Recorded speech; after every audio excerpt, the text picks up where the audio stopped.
Yo, the magical world of Twitter has done it once again. As you can tell on the screen, I am Willie Epting Jr., and this is Tisha C.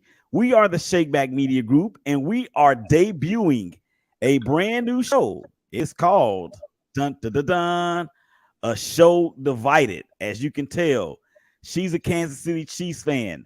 I am a Raider fan.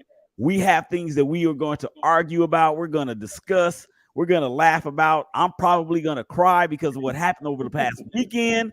It's all good. But I tell you that, man, this is going to be a special project that we are getting into.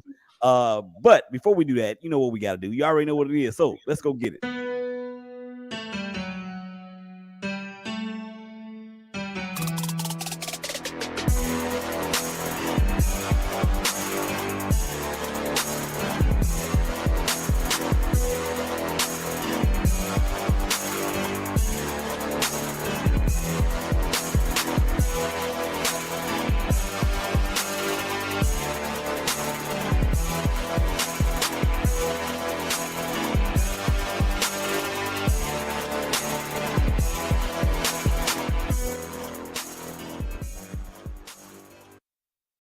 Ladies and gentlemen, you already know what it is when you hear that music. It is this is a brand new show called A Show Divided.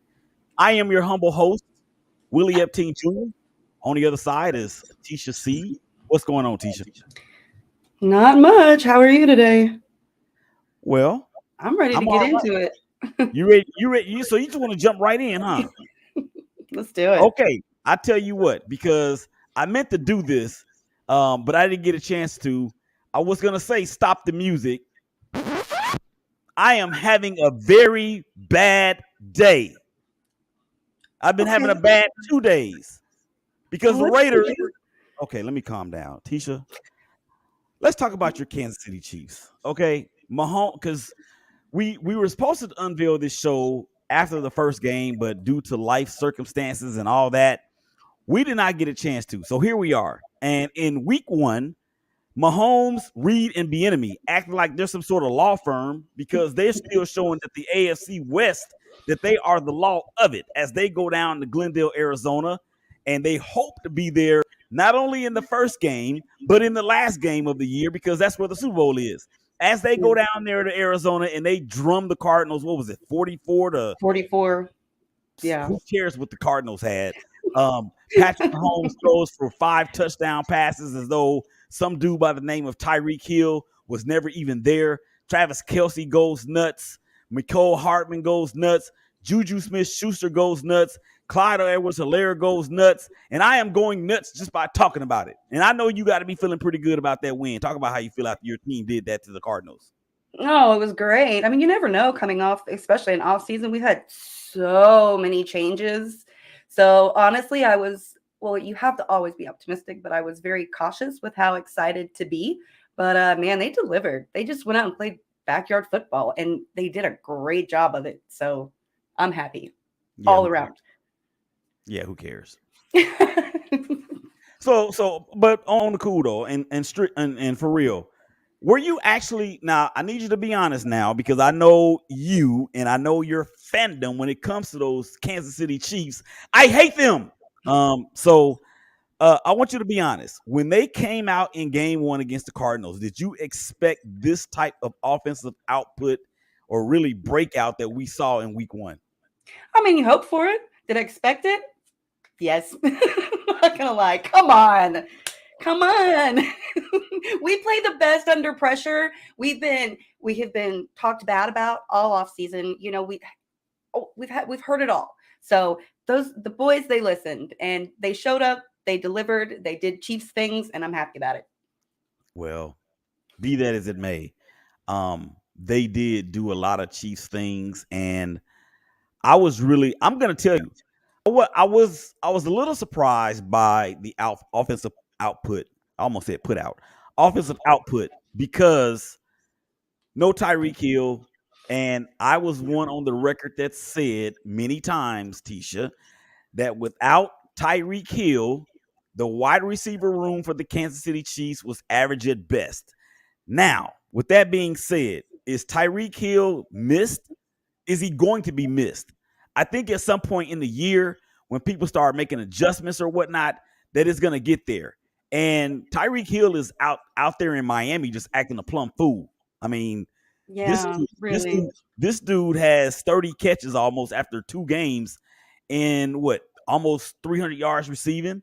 So, but I've digressed. Now let's move on to what they did against the Los Angeles Chargers in a Thursday night game. The first Thursday night, no, I'm sorry.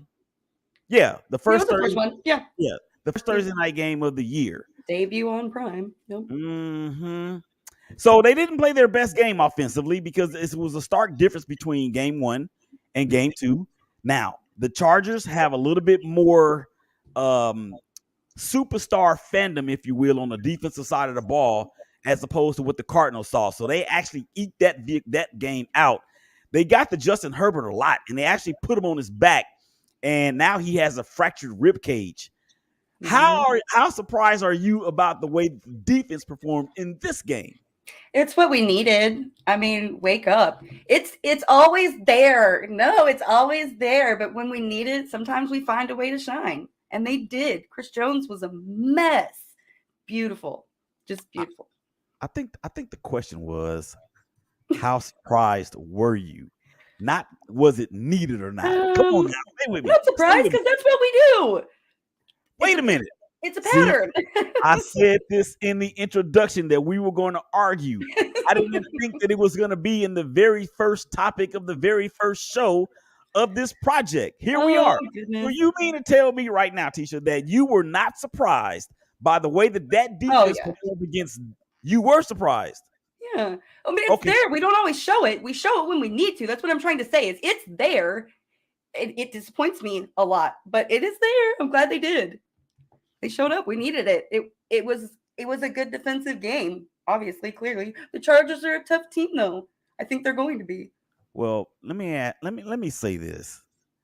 I was completely and totally surprised by what they did to the Chargers defensively. Now, Yeah. let's look at it from the standpoint that the Chargers did have, or they did not have their best receiver in Keenan Allen, who is out with the hamstring injury. He's still going to be out probably for a couple more weeks, I would think. We'll see. They got the Justin Herbert. I think your volume is a little because I can hear the echo in my background. Um, they got Justin Herbert, I mean, at will. And then they forced Justin Herbert, that kid, that rookie, I forgot his name. You know his name. What's his name? The kid, Karloftis?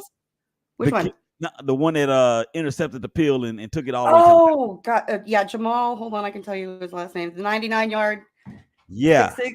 Yeah. that was totally unJustin Herbert like. And I agree. but to his defense, if you go back and you look at the replay and look at the tape, the tight end on that play, I forgot his name, but he gave up on the play. He actually was trying to get a sub out because he was so exhausted from the 3 or 4 plays previous to that one. It was Jalen Watson. Sorry. Jalen Correct Watson. myself. Yeah. He was a 7th round draft choice. Correct. So Wallace, I think the kid's name is from San Diego, from Los Angeles, the tight end. He was so exhausted, he was motioning to come out of the game, but nobody saw him. So they go into this hurry up type of style offense or this play, and he's supposed to run a little stick route, and he did not run the route to its full potential. Therefore, he slipped or slowed down, and the ball was delivered where he was supposed to be. And then next thing you know, this kid takes it back to the house 99 yards. Mm-hmm. And then if you saw the rerun or the rewind again, they showed him on the ground picking his mouthpiece up off the turf. Mm. I'm like, dude, what are you doing? What are you doing? So It's beautiful. Kansas City Chiefs, your defense showed up in a way against the Chargers that you should be very, very proud and hopeful and really, really emphatically excited about, because I don't think anybody other than Tisha and maybe the Kansas City Chiefs themselves expected that. Right. All right. Okay. So up next, you guys have a struggling Indianapolis Colts team who went to Houston in week 1 and tied Texans after their kicker missed a bunch of kicks and they kicked him off the team. They kicked him off the team the Monday after the game. And then this past Sunday, they go down to Jacksonville again and get whitewashed again by Trevor Lawrence and those dudes again.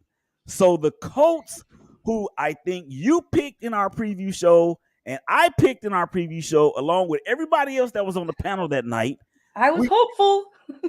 we all picked the Colts to win the South. But now here we go. So now they're 0-1-1. The Chiefs roll in 2-1, seemingly unstoppable on offense once again, seemingly having a defense that is going to be the second come up of the 85 Bears. What's your outlook on this game? I think this game is in Indy. Is that correct? Yeah, I believe so. Yeah. Okay. We had all home games, so it would have to be. Yeah. So one of the last times the Chiefs went to Indianapolis, I think they were up by like 38-10 or something like that. And then the next thing you know, the Colts are going on to the next round of the playoffs. Right? Remember that? I do not remember that. That was a long time ago. That's a lie. That's a lie. The lie detector determined that was a lie. Okay, moving on. I'm really looking forward to playing them. I mean, in my opinion, it's just going to be another backyard football game. I don't see any issue with it. We need to, I think we need it to kind of make adjustments and see what's needed where. Then we play the Buccaneers. So no, we not. I don't know how you feel about that. We're not going to talk about the Buccaneers yet. I will let the tears start flowing from your eyes after this loss against the Colts. How about that? I'll wear a Raiders hat if we lose. Oh, really? Yep. Let's do it. Okay, so let's do this real quick. Thank you guys out there for checking us out on Facebook Live as well as YouTube through the Shakeback Media Group's YouTube channel as well as Twitter through the Shakeback Media Group Twitter feed. Make sure you go out there and like the Facebook page, subscribe to the YouTube channel, and follow us on Twitter. And also make sure you follow Tisha at here, the number 4 football KC. She's a great follow. That's how we met. And even though, okay, so back to what I was gonna say. Oh, back to what you were saying about the wearing of a Raider hat. So if the Colts, let's put this on a poll on Twitter. How do you guys out there feel about the Colts and the Chiefs? And if they lose, Tisha having to wear a Raider hat. That is going on a poll on Twitter at Shakeback Media Group, at Tisha or at Here for Football KC on Twitter right after the show. So if the Colts lose, so that means you got to go and buy a Raider hat because I know you don't have total waste of money, but I'll do it. Yeah. Okay. So what's on the other side of it that I'll have to do before we actually we'll get there in just a second. As a matter of fact, let's go there now. Let's talk about my Raiders. Game 1 do it in LA, first game of the year. Derek Carr was very uncharacteristic in having 3 turnovers. He got sacked 5 times by the Chargers defense, 3 times by Khalil Mack. The running game never got going, although I think that there was some success in the third quarter with Josh Jacobs toting the pill. Josh McDaniels, in true Josh McDaniels form, gets out of the running game and goes pass happy against that defensive line that has Mack on one side and Bosa on the other. I don't know if you saw the game, Tisha, but what were your thoughts about how the Raiders did against the Chargers in game 1 out there in LA? I didn't see the game. I had to watch the highlights, but I mean, I don't know. There's a lot of tweaks that need to happen, I think, honestly. A lot of little things that, force issues, problems, mistakes. But that's football. It happens. I mean, fix it and move on. It's only week 2, so I think you're going to be okay. Yeah, and I'm in a couple of groups on Facebook in terms of Raider Nation, hashtag Raider Nation. And what they were talking about was, because to me, Derek Carr is a lot like what Tony Romo was for Cowboys fans. Raider fans sort of hate Derek Carr when he's really, really bad, but when he's good, they don't give him his just due, and Yeah. they don't give him the respect that I think that he deserves as being one of the top 15, 14, 13 quarterbacks in the NFL. He does not get that respect. But with that being said, I think when I was watching this game, and then before I started throwing things at the TV, um, oh, I gotta tell you a story about that too. After the Cardinals game, I put it on Twitter. As a matter of fact, I don't know if you saw it or not. I did But not. but anyway, so during this Chargers game, I was telling people in the Facebook page or in the Facebook group that I saw a lot of things that the Raiders did well in this game. The offensive line was going to be a question mark simply because of going up against Mac and Bosa on the other side. I think they pretty much held their own in the first half, but in the second half, it got a little dicey. And I think that was because McDaniels got away from running the ball. And that's what I saw good. I saw that in the fact that we were really able to run the ball very well when we did it. And I think that needs to happen more because Derek Carr, his strength is play action pass. I mean, he can throw the deep ball, but I don't want Derek Carr back there sitting in the pocket, 40, 50 times a game and getting teed off on because he has a propensity to throw the ball over or turn the ball over and throw it to the other team. And we have a stable of running backs. So I was impressed by the way that we ran the ball. Number two, I love the way we were able to stop the run. Austin Eckler and the other kid for the Chargers, they never really got going. And to hold that dude Eckler in check, who's a fantasy football machine, I thought that was pretty cool. So that's that. Now, let's go on to week 2. Oh, my gosh. The Raiders and the Cardinals. I know you were celebrating your birthday, and happy belated birthday, by the way. Thank you. And you didn't get to see the game. I did not. But when I texted you yesterday, you said you were going to watch the highlights. Did you get a chance to watch the highlights? Of course I did. They were amazing. Are you kidding me? That was a great, good game. Oh, good game in terms of what? Are you talking about the you against the? Say it again one time. Hold on, sorry. Yeah, Our game? The Raiders and the Cardinals. No, that was not a good game. Okay, sorry. I thought we were talking the other way around. Oh no, it was a great game until about the second quarter. You guys were up by 17. No, what happened? We were up. You were by 20 at one point. We were up 20-0. Yeah, 20-0. I just meant the second quarter. So what happened? Josh McDaniels is what happened. He got this losses on him. It was mistakes. Derek Carr was flawless. I won't say flawless, but he had no turnovers. He threw two touchdowns, one to Devontae and the other one to I can't remember who it was. It may have been Abdullah. I think it was Abdullah. I don't know. Yeah, I couldn't tell you for sure. Don't quote me on that. So we had look, the first half we are dominating the Cardinals. I mean, we're plucking the feathers. I mean, it was beautiful. Yes, it was great. It was beautiful. Yeah. And I think this loss might be on me too a little bit because at halftime I said the Raiders defense might be real, y'all. Can't do that. And then when the Cardinals, when they got that first touchdown, right? Okay, we good, 20-7, we straight. But then when they got the ball back again, and then they drove down the field and went forward on fourth down. This is what cost us the game. When they went forward on fourth down, and we stopped them deep in their territory or in our territory, and we stopped them. We get the ball back. Josh McDaniels calls 3 consecutive pass plays with 12 minutes left to go on the clock. All 3 pass plays were incomplete.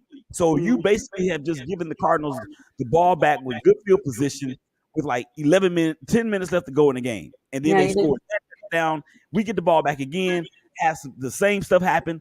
Then they get the ball back again, and then what they say is the rest is history as we go into overtime. And then I've never seen one player fumble the ball 2 times on the same possession. Yeah, you have to capitalize, man. You guys turned it over on downs too much. Well, this was rough. This second half was rough. This was Hunter Renfrow. He fumbled the ball on second down, I believe it was. It was recovered by a lineman. So then we get a couple more plays, and we're just outside of field goal range to go in and kick the winning field goal. He's fighting for extra yardage. The ball gets punched out. It wobbles around on the ground, and then they pick it up and they take it to the house. And I threw the remote in the air, just like this. I lobbed it, and it hit the floor mirror. And my wife said, no, we ain't doing that. I can't believe you did this. We ain't gonna be tearing up in this house over a game. Are you kidding me? And I was just like, I've done it. I've done it myself. No shame. Here she comes. Say something. Yes, I did. I don't care. Win or lose, you're not tearing up in this house. I like it. Hi. Yeah. Okay. She steps into the studio and keep you in line. Quit acting up. Yeah. So we actually ended up having a bit of a tussle over it. So I wound up having to go out and get some air. But you know what? I wasn't mad at her. I was mad at the Raiders. And she had every right to be mad at me because I was wrong for tossing the thing up in the air like that. So after I disappeared for a good 45 minutes and came back and had my bearings together, she asked me, are you going to not be the 14-year-old self now? Yeah, no, I get it, man. I get super emotional too. Trust me. Oh, so it's passion. I call it passion. Well, it is passion, but when it comes, I'll be breaking stuff. Yeah, and I didn't break anything, but I guess it was the allure or the potential or the possibility of something not being in the way that it was supposed to be at the time. So you know what? Let me say something really quick. You know what I always think is funny when, especially for me, because I am so just passionate. We can have a great win, the Chiefs, and nobody says anything to me about it. You know, I'll do water cooler football at work or whatnot. We can just have a great win. But boy, when we lose, my phone blows up for 2 days.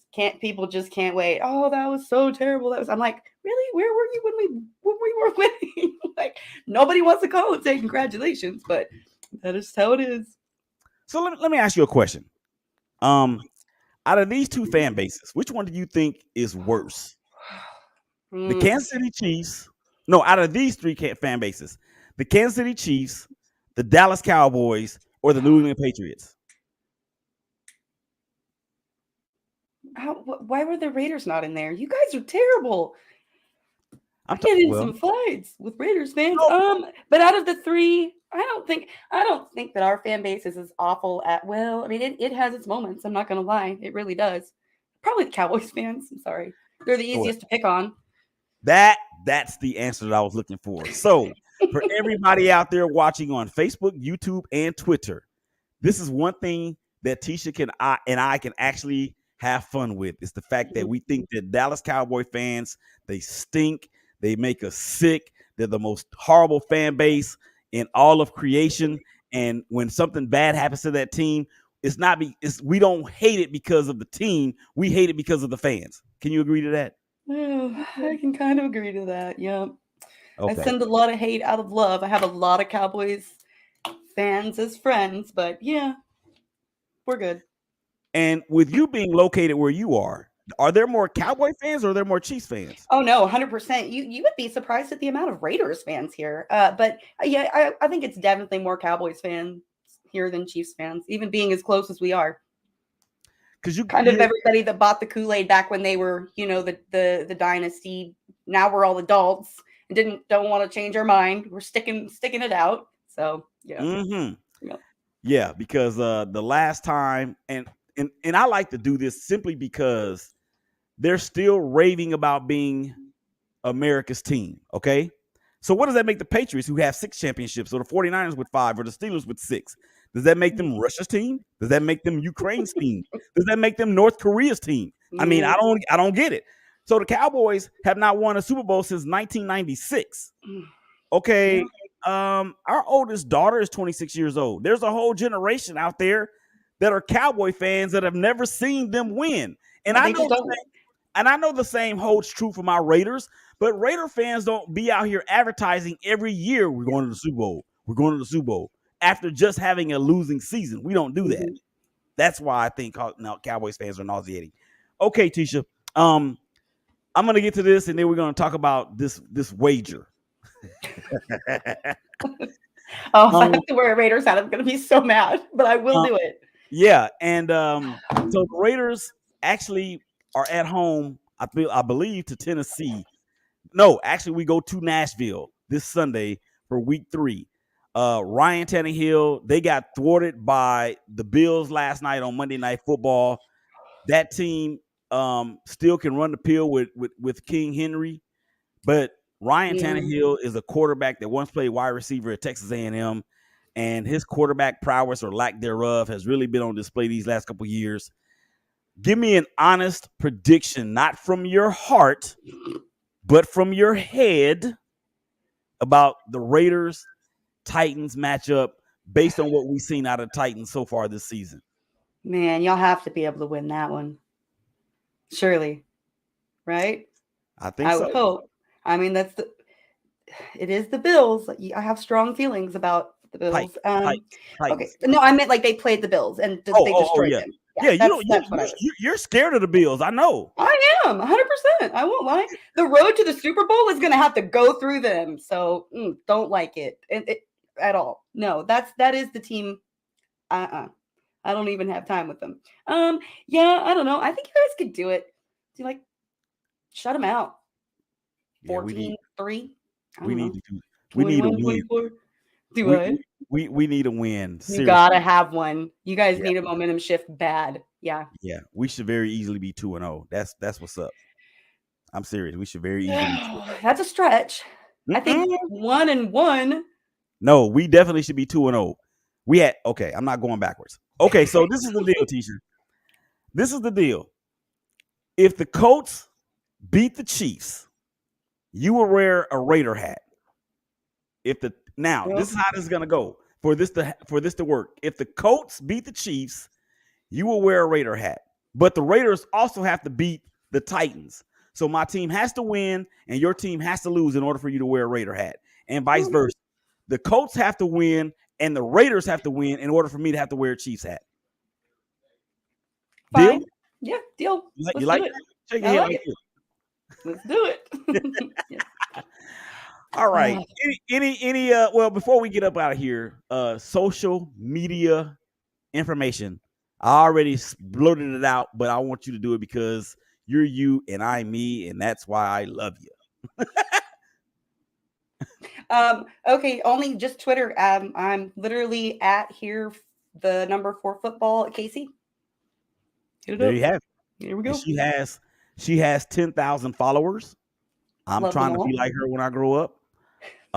So you guys out there that follow her, make sure you follow us at the show because we're going to be doing this every week until the end of football season, if the Lord says the same, and if no life issues come up. Now, I'll send you some links for hats. Don't worry, I got you covered. Oh gosh, and you know what? We'll have to. I mean, we're gonna have to wear it on the show. Yeah, exactly. That's yes. We got a social media comment. Let's get this in before we get out of here. This is actually my cousin, Willie Epting. He says, "Great debate, guys. I appreciate that, cuz." Awesome. Yeah, I appreciate that, man. I'm gonna be heading to the road here probably in the next couple weeks. So yeah, that ought to be fun. I'm gonna go out there and maybe check out my old high school.